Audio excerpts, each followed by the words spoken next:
It is a pretty exciting time to be in digital. We were basically in a field that nobody really knew a lot about. Social media was kind of, hocus pocus. We created the holy grail of social media and didn't realize it at the time. There's so many highlights though, it's like insane. Every single Cerebran that has worked here, made an impact in this business and left is doing incredible things still today.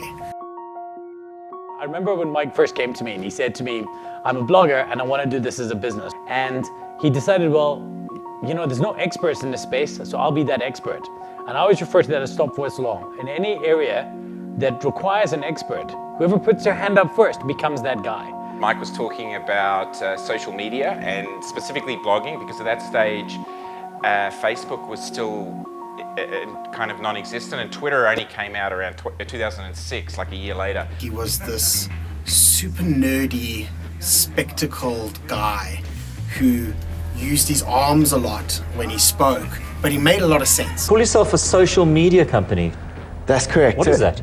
Social media would be an all-encompassing term that tries to answer some of the questions around Web 2.0. I left a pretty cushy, comfortable job to try and tell people about social media, try and preach the gospel, I guess, of what was happening. I phoned Dave Duarte to go, Dave, I have an idea. Let's do a geek dinner, but not call it a geek dinner, and let's do it on the 27th of every month, which at the time seemed like a really good idea. In retrospect, it was impossible.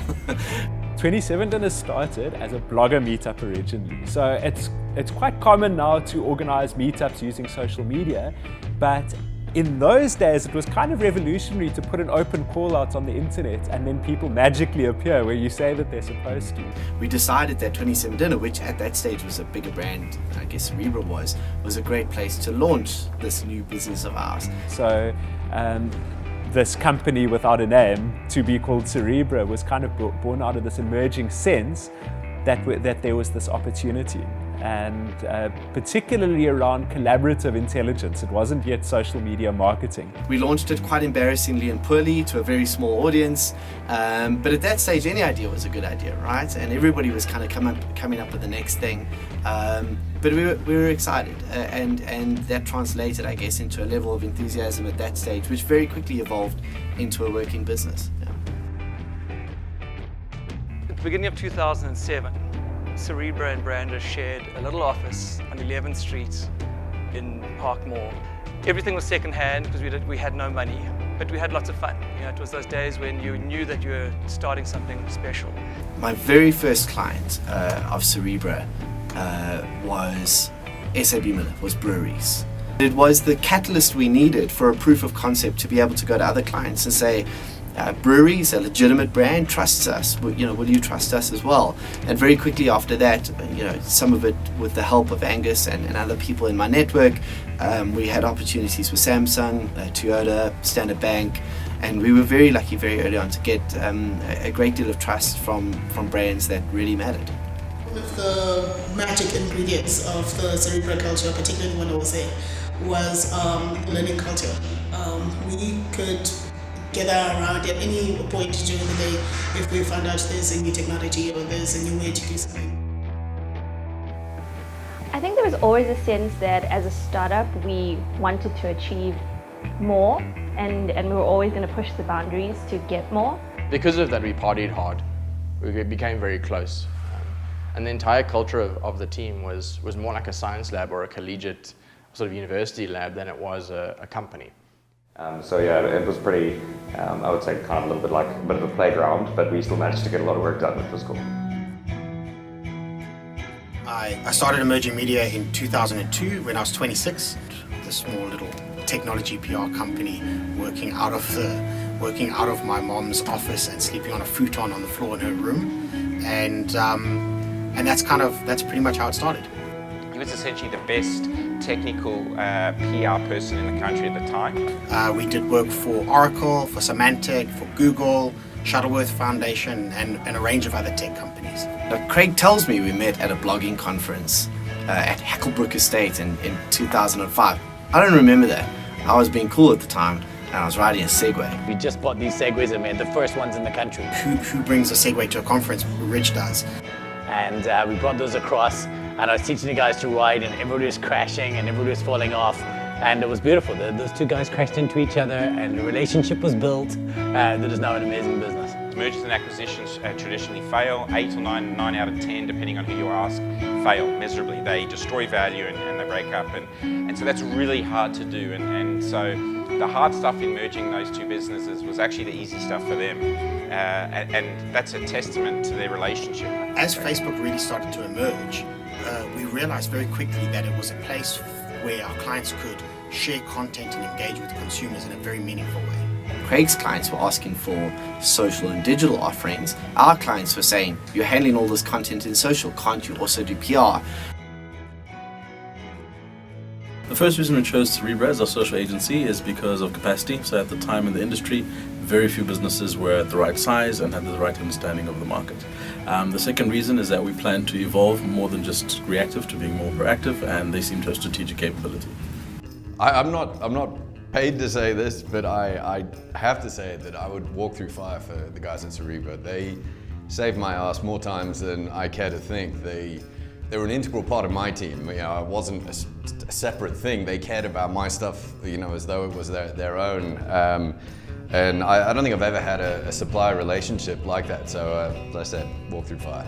Myself and the team have seen some pretty crazy stuff happen on our social accounts. So the most hectic social media crises that we had to deal with were apps pulling their sponsorship from Bafana. Vodacom network outage happened. Net banking situations. The BlackBerry EMEA outage for 3-4 days when BlackBerry was still a thing. And there were plenty more, but those were definitely top. The reason I think Vodacom and Cerebra were able to work so well together was down to Cerebra's credit. They own the trust. I think at the core of it all, we've always attracted passionate people, like people who care, who want to do good work. So I worked as a community manager for the Samsung blog, which was probably one of the first branded communities in the country. I think our first biggie was Vodacom. When we started with them, we thought, oh wow, this was a successful week. We had 300 mentions. Within 3 months, we were doing 3,000 mentions a day. One of my highlights was definitely growing a rich media team, because back then content creation meant only writing, so yeah. Coordinated social, digital and PR campaign launched the new red and gold Springbok jersey, the Rooibokke. With each tweet response triggering the idea-powered water pump. A piece of work that's really close to my heart is the Toyota community. It was my baby. It was the first thing that I really got to own at Cerebra and worked really hard at. And we actually won an award for it, which was really cool. Right, you want to win awards, you want to appear really big and really impressive when you're doing pitches against other agencies that are winning awards. So my goal was to try and position Cerebra as one of those big fighters. You know, by the end of my stint at Cerebra, I had worked on 40-50% of the JSE top 40. But for me, the standout project, I think, was the project that was Cerebra, that was building the culture, the environment that enabled people to share and progress and really excel. We're sitting in a pizza restaurant and my phone rings and I see it's Mike. So I was like, sorry guys, let me just take this, step outside and go, hey man, what's up? And Mike says to me, he goes, would you consider accepting an offer from WPP? And so my natural response was, yes, absolutely. Like WPP was always kind of the guys that we wanted to be with. So that was on a Tuesday night and we closed the deal on the Friday. I think joining Wonderman primarily has given us a very global view on what we do. It's challenged us to think much bigger than Johannesburg, South Africa, this continent. We've got guys sitting in the London office working with the UK teams on global pitches because they want to know how we do it here. We've got people creating IP that's being assimilated up into the global kind of Wonderman PR machine. All of this is happening because we've got individuals at Cerebra who absolutely stand out with skill sets that the world wants. So in early 2017, Acceleration, Aqua, Cerebra and AppLogix will be moving into the same campus. I think, firstly, I think the parties are going to be much bigger than they've ever been. But jokes aside, I think the fact that we now have those powerful brands that are co-located will allow for amazing collaboration. If you had to go back 10 years to when Cerebra started, no one would have predicted Facebook, Twitter, Instagram, the whole thing. I hope we're still thought leaders in social media. I hope we're still pioneering. I hope we're still going boldly where no community manager has ever gone before. I think it really is just the beginning. I think the first 10 years were just practice.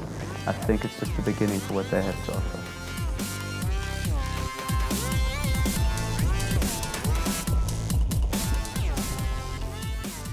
Let me start again on that, sorry, because I'm going to go to the langdradige thing. Today. Chop, chop, chop. Otherwise I'll talk. Yes, yeah, that's fine. Craig, take 3. Break it up. First thing, isn't it? Do I look dead sexy? Take 4. Things generally get pretty wild. I hold the record for the most hospital visit. I'm not going to tell you the whole story, but it involves a pool and a pair of underwear. Sweet. We'll see about that. For real. Craig beat me up in primary school. Stop. There we go. Is that it? Right. Thanks, Craig. Thank you, guys.